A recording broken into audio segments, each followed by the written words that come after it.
सासू माँ सिर्फ बहू के घर से लेना है। यह ले बेटा, यह लड्डू भी बैग में भर ले, वरना कहीं छूट ना जाए। कविता जी लड्डुओं से भरा डिब्बा स्नेहा को पकड़ाते हुए बोली, और ये समधन जी के लिए साड़ी और समधी के लिए शर्ट पैंट। तेरे पापा और मैं यह कपड़े लाने खास शहर से दूर पनवारी शोरूम गए थे, जहाँ की पसंद को कोई ना कह ही नहीं सकता। देखना उन लोगों को बहुत पसंद आएंगे उपहार। स्नेहा बोली, मम्मी उपहार किसे पसंद नहीं आते।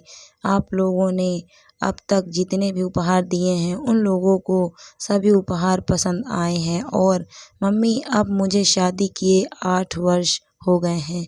आप कब तक सभी को उपहार देती रहेंगी? आप जितना भी दो ससुराल वाले तो कभी ना नहीं कहेंगे ना। ऊपर से आप हर ठंड में मुझे देसी घी गोंद से बने यह लड्डू खाने के लिए मायके बुलाती हो।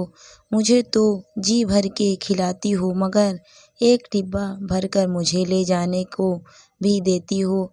आपको कितनी बार बताया है मैंने, राजीव को मीठा ज़्यादा नहीं पसंद है, इसीलिए आप बार बार मुझे लड्डू ले जाने मत दिया करो। कविता जी बोली, बेटा यह लड्डू तो तेरे ससुराल वालों के लिए है। मैं जानती हूँ राजीव जी को मीठा ज़्यादा नहीं पसंद है, इसीलिए इनके लिए यह गुड़ वाले लड्डू अलग से ही बना दिए थे, जो इस बड़े डिब्बे के अंदर एक छोटे डिब्बे में अलग ही रख दिए हैं। मम्मी आप हर साल कितना कुछ देते हो मुझे और मेरे ससुराल वालों के लिए। मुझे लगता है अब आपको यह सब बंद कर देना चाहिए।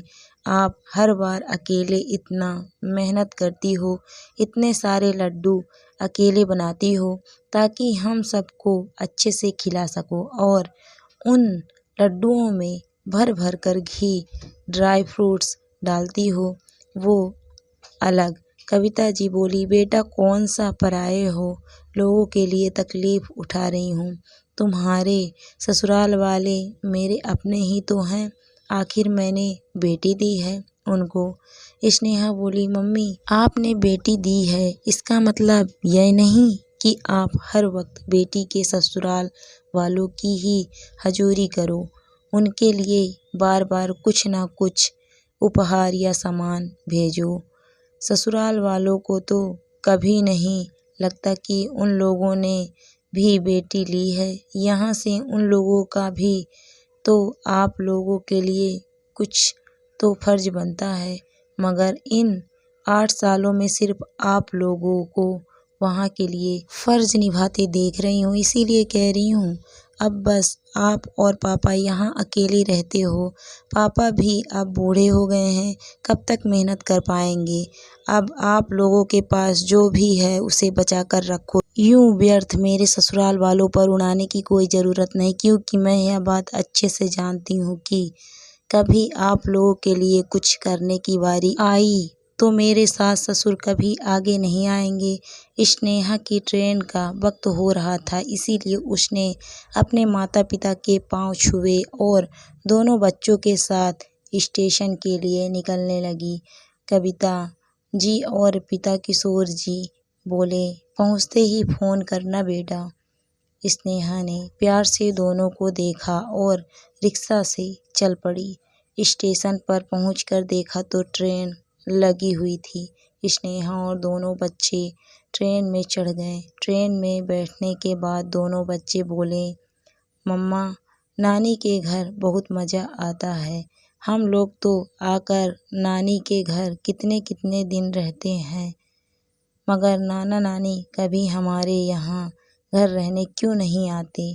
स्नेहा निरुत्तर हो गई और सोचने लगी, माँ पापा कहाँ बेटियों के घर रहने आते हैं, बस बेटियों को अपने घर बुलाते रहते हैं और साथ जाते समय देते हैं ढेर सारा सामान, ढेर सारी दुआएं और ढेर सारी मायके की यादें, जो एक बेटी के जहन में सालों साल बसी रहती है, भुलाई नहीं भूलती। जैसे जैसे ट्रेन चलने लगी, खिड़की की सीट पर बैठी स्नेहा की आंख में आंसू छलक पड़े। मायके का शहर रफ्तार से पीछे जा रहा था और स्नेहा अतीत में खो गई। माँ पापा की इकलौती संतान स्नेहा को बहुत प्यार से बड़ा किया था। कविता जी और किशोर जी ने उसकी परवरिश में कोई कमी नहीं रखी थी। दोनों ने मिलकर खूब धूमधाम से शादी करवाई गई थी स्नेहा की राजीव से। स्नेहा मायके में इकलौती संतान होने के कारण स्नेहा के ससुराल वाले यह बात भली भांति जानते थे कि स्नेहा के मायके में जो कुछ भी है सब राजीव और स्नेहा का ही है, और इसी बात का फायदा उठाने लगी स्नेहा की सास शुभांगिनी जी। शुभांगिनी जी जानती थी जब भी स्नेहा मायके जाती है कविता जी स्नेहा को तो भर भर कर सामान देती थी। साथ ही शुभांगी जी के लिए भी साड़ी और खाने पीने के सामान देती थी। शुभांगी जी स्नेहा से कहती, बहू तुम्हारी माँ के हाथों के बने अचार की बात ही अलग है। ऐसा अचार मुझसे नहीं बनता। तुम साल भर का अचार अपनी माँ से ही बनवा कर ले आना। बहू तुम्हारी माँ बहुत स्वादिष्ट लड्डू बनाती है। कविता जी से मिलने पर शुभांगी जी उनकी तारीफों के पुल बांध देती। आपके हाथों में तो स्वाद है। आप जो भी कुछ भेजती हैं सभी को बहुत पसंद आता है। लास्ट टाइम आपने जो कपड़े भेजे थे मुझे और आपके समधी जी को बहुत पसंद आए। स्नेहा की माँ कविता जी वैसे भी हाथ की धनी थी। वे समधन जी को बहुत मान देती थी, इसीलिए हर बार कुछ न कुछ बनाकर भेज देती थी। स्नेहा को अपनी माँ के लिए बहुत बुरा लगता। माँ यहाँ अकेले इतनी मेहनत करती थी, यह देखकर स्नेहा का मन जरूर भारी हो जाता, मगर सास को ना बोल नहीं सकती थी और माँ तो अपनी बेटी के ससुराल वालों के लिए जान भी हाजिर कर देने तैयार रहती थी।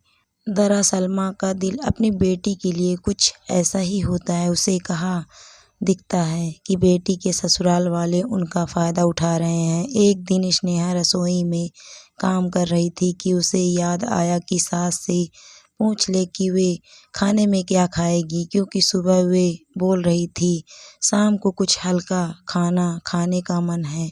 जैसे ही स्नेहा उनके कमरे के दरवाजे पर पहुंची, उनकी हंसी सुनकर रुक गई।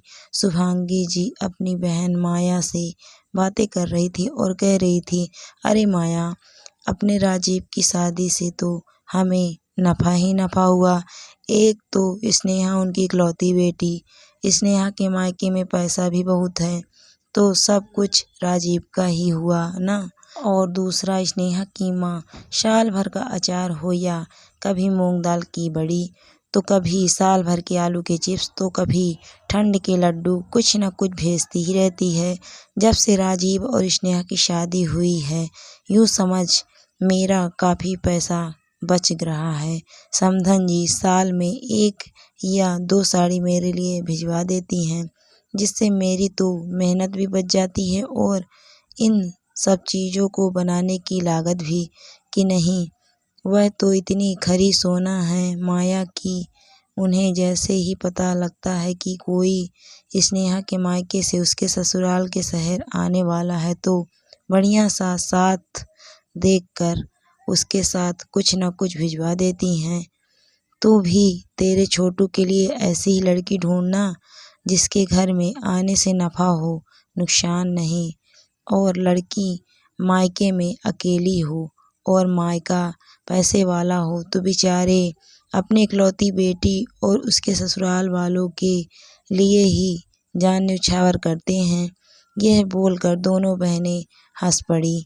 बच्चों की गर्मी की छुट्टी होने वाली थी। शुभांगी जी बोली, स्नेहा तुम मायके कब जाने वाली हो? स्नेहा बोली, मम्मी जी इस बार मैं देरी से जाऊंगी, माँ पापा गांव गए हुए हैं। शुभांगी जी बोली, अरे हाँ, मैं तो भूल ही गई थी। थोड़े दिनों बाद स्नेहा अपनी बाई रत्ना के साथ मिलकर साल भर के लिए तैयार होने वाले आलू के चिप्स बनाने लगी तो शुभांगी जी बोली, स्नेहा इस बार यहाँ बना रही हो यह सब जो हर बार तुम तुम्हारे मायके से लाती हो ना? हाँ मम्मी जी। माँ हर साल अकेले कितनी मेहनत करके बनाती है। इस बार माँ गाँव गई है तो आलू के चिप्स, बड़ी और अचार सब यहीं बनेगा और मैं यहाँ से मेरी माँ के लिए भी ले जाऊँगी, इसीलिए ज़्यादा मात्रा में बना रही हूँ। शुभांगी जी को यह सुन गुस्सा आ गया। वे तिल मिलाकर बोली, बहू अब यहाँ के लिए बना ही रही हो तो कोई बात नहीं, मगर तुम्हारे मायके ले जाने की क्या ज़रूरत है। स्नेहा भी तपाक से बोली, मम्मी जी वही ज़रूरत है जो इतने साल से आप लेते आ रही हैं। मम्मी जी बहू के मायके से सिर्फ लेंगी ही या कभी कुछ देंगी भी?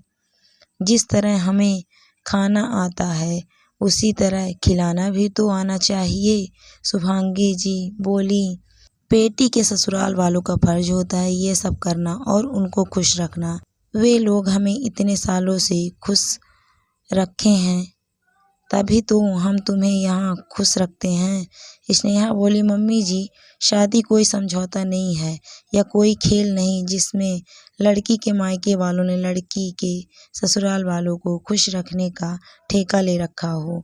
यह तो एक ऐसा बंधन है जहाँ दो अजनबी रिश्ते आपस में जुड़ते हैं और दोनों का फर्ज होता है एक दूसरे को खुश रखना। मेरी माँ इतने सालों से सभी के लिए कुछ ना कुछ भेज रही है, तब तो आप बड़ी खुश रह रही थी, मगर जैसे ही इस साल मैंने यहाँ से देना चाहा तो आप पहले साल में ही रोने लगी। अगर उन्होंने बेटी दी है तो आपने भी उनकी बेटी ली है। क्या आपने कभी सोचा कि वे दोनों वहाँ अकेले कैसे रहते होंगे? आपने कभी उन्हें अपने घर आने का न्योता दिया? थोड़े दिन ही सही, वे आकर यहाँ रहे नहीं न मम्मी जी। आप सिर्फ ले सकती हैं, देने की भावना बिल्कुल नहीं है आप में। शुभांगी जी कुछ ना बोली और इस बार स्नेहा अपनी माँ के घर अपने हाथों से बनाकर चीज़ें लाई। कविता जी बोली, बेटा इन सब की क्या ज़रूरत थी? मगर इस बार स्नेहा का दिल कर रहा था कि वह अपनी माँ को आराम दे। ट्रेन के हॉर्न से स्नेहा की तंद्रा टूटी और उसकी नज़र उस लड्डू के डिब्बे पर पड़ी जो माँ ने इस बार फिर साथ दिए थे। स्नेहा ने इस बार पक्का निश्चय कर लिया था कि वह मायके से सिर्फ लेगी नहीं, वह देगी भी, और अब सभी कुछ लेगी जब तक पहले वह कुछ दे न दे। आखिर इतने सालों से अपने माता पिता को अपने ससुराल वालों के लिए करते देखते आई है।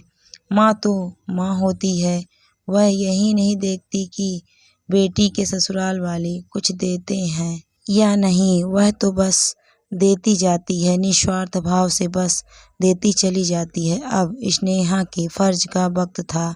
स्नेहा ने ससुराल आते ही माँ के दिए उपहार अपने सास ससुर को दिए, सभी के लिए लड्डू रसोई में रखे और रात को राजीव से बोली, राजीव मैं सोच रही थी अगले महीने माँ पापा को थोड़े दिन यहाँ ले आएं ताकि उनका भी अकेलापन थोड़ा कम हो। राजीव बोला, हाँ स्नेहा क्यों नहीं, तुम फिक्र मत करो, मैं उन्हें लेने चला जाऊँगा, हमारी कार में उन्हें बैठने में भी तकलीफ नहीं होगी। स्नेहा को राजीव का साथ पाकर खुशी हुई।